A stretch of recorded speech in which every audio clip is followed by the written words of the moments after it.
Hey YouTube, Slingblade98 here. This is going to be my opinion of the top 5 best wrestling games of all time. Coming in at number 5 is WCW NWO Revenge for the Nintendo 64. Certainly one of the best AKI wrestling games and probably the best WCW game they ever put out. So in my opinion, the reason this game is so great is because of the roster.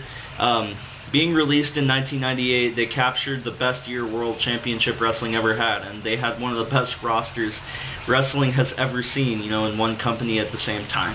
They had all of the NWO members such as Sting, Hogan, The Giant, who later went on to become The Big Show, Raven Flock, and DDP. They had also a lot of underrated cruiserweights in here who would go on to main event in WWE, such as Benoit, Jericho, Rey Mysterio, and Eddie Guerrero. And really, they also had some Japanese wrestlers in here who they changed their names and appearances for copyright reasons. The reason the Japanese people are in here is because this game was based on a game called Virtual Pro Wrestling, which came out a couple years previously in Japan. And this game has an awesome grappling system, much like WrestleMania 2000 and No Mercy. Not actually much like, it was the exact same wrestling system. They later used the engine to make some of the better WWF games that we saw on the Nintendo 64, if you didn't already know that. Anyways, so the cons of this game, I already told you what I like. The cons of this game are that there's a really limited amount of things to do. There's no season mode for one, there's championship mode, but really all that is a series of singles matches chained together to unlock a semi-desirable wrestler like Roddy Piper. I think Psychosis or Juventud is in there. Anyways, I never made it through, if you couldn't tell, because it's so boring. Anyways, another problem I have with this game is the lack of customization options. I mean, you can change what people are wearing, but there's no create a wrestler system. And since there's no season mode, after you've already recreated all the classic rematches you could in the game, such as Bret Hart versus Goldberg after he ended his career, or Sting versus Hulk Hogan, after you already do all those matches, you can't create your own wrestlers to give the game any replay value. So really, what is there to do in this game? This is one of those games where it'll be really fun while you are playing it, but it'll get boring pretty fast just because of the lack of depth. In my opinion, that's what does this game in and makes it only number 5 on my list. There's not a whole lot to do, even though the gameplay is very fun and there's a lot of cool people in here. Additionally, everyone wrestles the same. You don't see Rey Mysterio do a lot of his high-flying moves, and when you wrestle with any wrestler in the game, they pretty much feel the same, and you'll see a lot of the same moves over and over and over again. Anyways, they fixed a lot of these problems I'm talking about, such as the lack of match types. I believe there's only 4 or 5 in that game, in WWF No Mercy.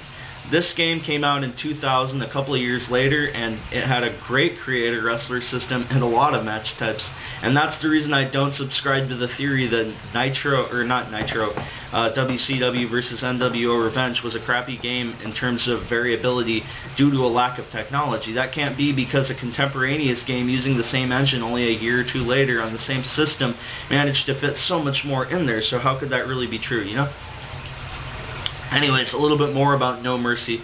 This game captured the Attitude Era at its peak in 2001 and had a lot of great wrestlers such as Kane, Mankind, The Undertaker, Stone Cold Steve Austin, the New Age Outlaws. And the thing that set this game apart, in my opinion, and makes it worthy of being on any serious wrestling fan's top 5 games list, is the fact that you could create your own wrestler.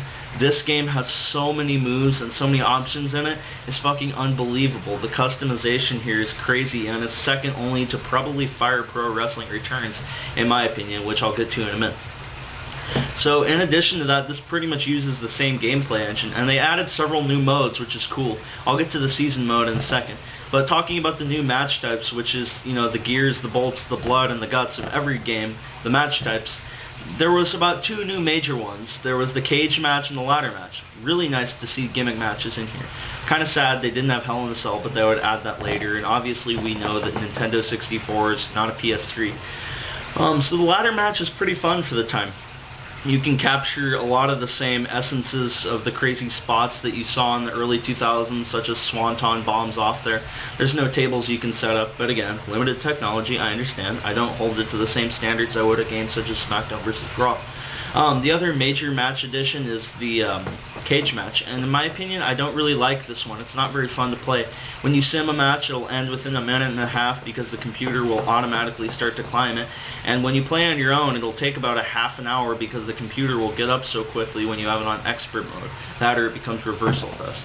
Anyways, I don't mean to whine and gripe, because this really is one of the best wrestling games of all time. The season mode is fantastic, and it's the biggest season mode in the history of any wrestling game, in my opinion, because there's a new storyline for every single belt that you go after. Even the secondary belts and the tag belts and the women's belt.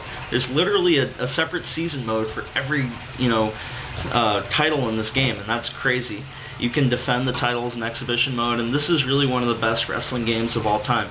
Again, I'm not going to waste a terrible amount of time on the gameplay in terms of the engine, because it's the same as the last game I just talked about. Coming out 3 years later is number 3 on my list, Here Comes the Pain.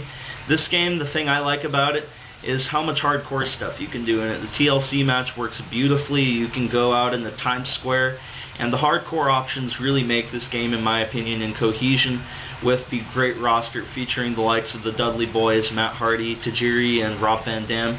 Needless to say, all of the main eventers from the time, such as Triple H, are there.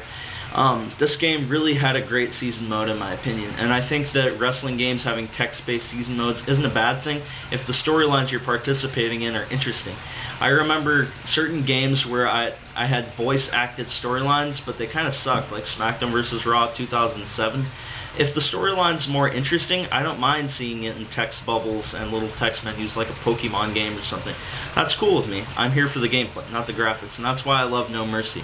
Because this game has excellent graphics for the time being on the PS2. It has a host of wrestlers, and it actually has so many crazy match types that you wouldn't expect for a game that's this old.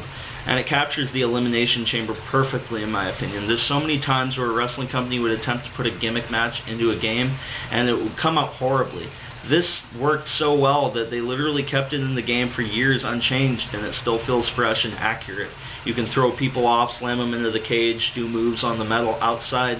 It just works greatly, and this is a beautifully wonderful game, and I love it. Okay, number 2 on my list is Fire Pro Wrestling Returns.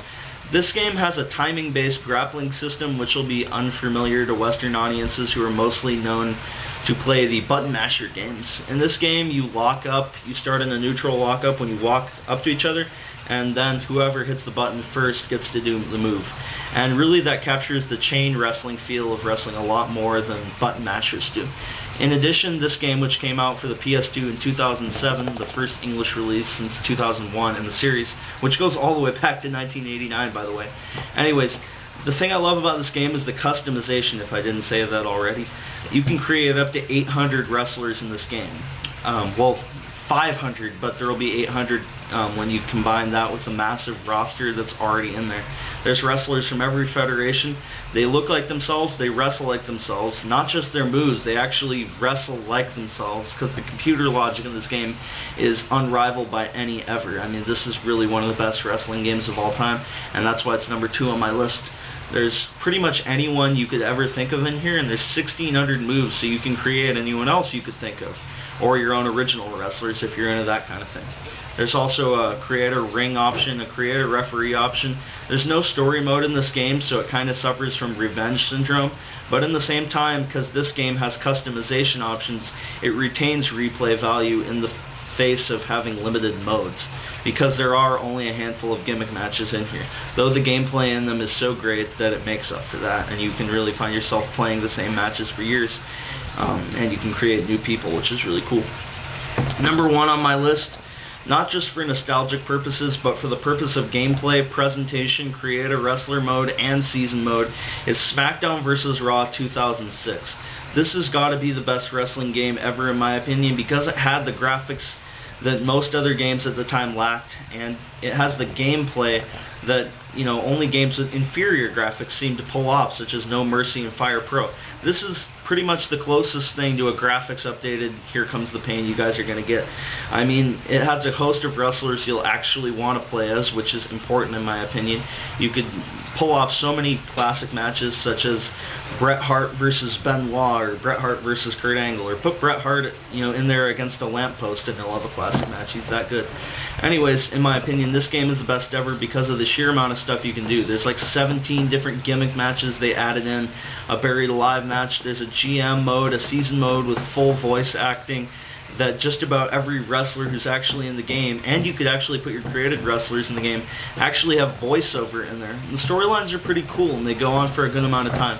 The problem with them is that they're pretty linear though, so you really won't find yourself playing through it again and again. This game has an awesome creator wrestler feature though, and it lacks a lot of the niceties we've seen since SmackDown vs. Raw 2009, such as the move creator. But at the same time, there's a tremendous amount of moves in here that are holdovers from previous years, so you can pretty much create a lot of people and they don't just feel like, you know, retextured versions of the default players. So that's my opinions on the top 5 best wrestling games of all time. Rate, comment, subscribe. Slingblade98 out. Love you guys. Bye.